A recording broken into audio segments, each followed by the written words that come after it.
Hi and welcome to another gaming video, and today I want to talk about Nintendo Network IDs, NNID, and what an absolute mess that Nintendo have made of it.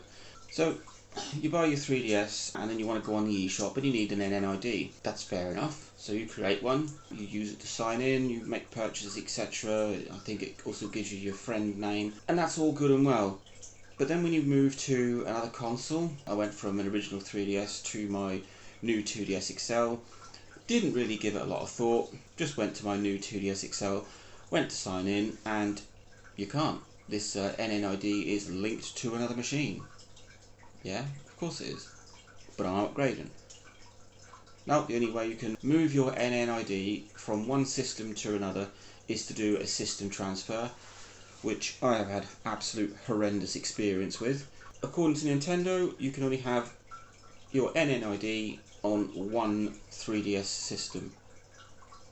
But what happens if you own more than one? Or in my instance, what happens if I'm upgrading from one to another? System transfer is the only way to do it, and that takes it off of the system that it's coming from.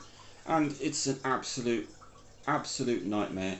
I've had Xboxes and I've had PlayStations, and I've got an account for each one, and if I wanted to suddenly buy a PS4 today, I could use my Sony account, which I haven't used for about 18 months, to sign into it, and anything I've purchased or downloaded previously would be there, and it wouldn't make any difference. But the whole fiasco that Nintendo made with this NNID and tying it to certain consoles and not letting you unlink, and looking around online, there are lots of people who have had their 3DS stolen or just forgotten to unlink it from their account, so when they buy a new one, they can't add their account to it. You can contact Nintendo, there is a way around it, but it is an absolute mess. And if you don't have access to your NNID, or you can't get access to it, you've lost everything you've bought. Now for me that's not a big deal. I don't buy anything on the eShop. I've bought one thing in the last 2 years, and that was about 89 pence, so it's not a big deal for me. I just got so frustrated with trying to move from my original 3DS to my new 2DS XL that I thought, is it really worth it? It would have been fantastic to bring my game saves over. That's something that happens with a system transfer, but it didn't work.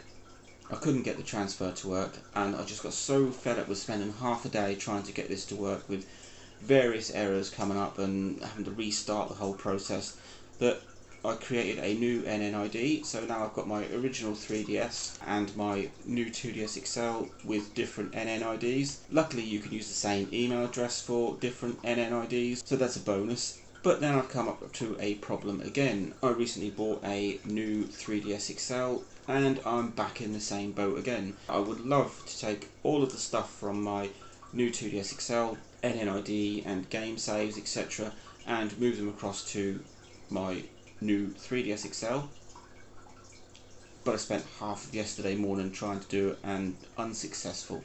It just doesn't work. The transfer tool is awful, and in the end I just got to the point where I thought there's save games that really aren't worth the hassle. So yet again I've now got a third NNID on a third DS console, and you can tell from my voice how frustrating this experience is. With the Switch, I think they've changed things. You now have a Nintendo account, which is slightly different to an NNID, so perhaps they've learnt their lesson and made it a little bit easier. But the whole DS and NNID fiasco is an absolute poor show for Nintendo, just making it so difficult to move from one system to another or to own multiple systems. So I have my new 3DS XL with a brand new NNID and none of my friends, which I'm now going to have to re-add. So not impressed, but I just gave up trying to move from one system to another. And reading around online, there are a lot of people absolutely just frustrated with the whole process of it. So let me know if you've had any experience of moving your NNID, or have you had a successful system transfer from one 3DS system to another, or did you, like me, just went, nah, this is too much, and just created a new one. on your new system. And I've gone ahead and deleted the old one off the old system. I'm done with that. I'm going to stick with my new one, and hopefully I won't run into this problem again. But if this console gets stolen or lost or dies, then I may be in the same boat, and I'm going to have to contact Nintendo and get it moved, and it's just far more complicated than it needs to be. So let me know if you've had any experience of system transfers and Nintendo network IDs. Link, like, subscribe, enjoy.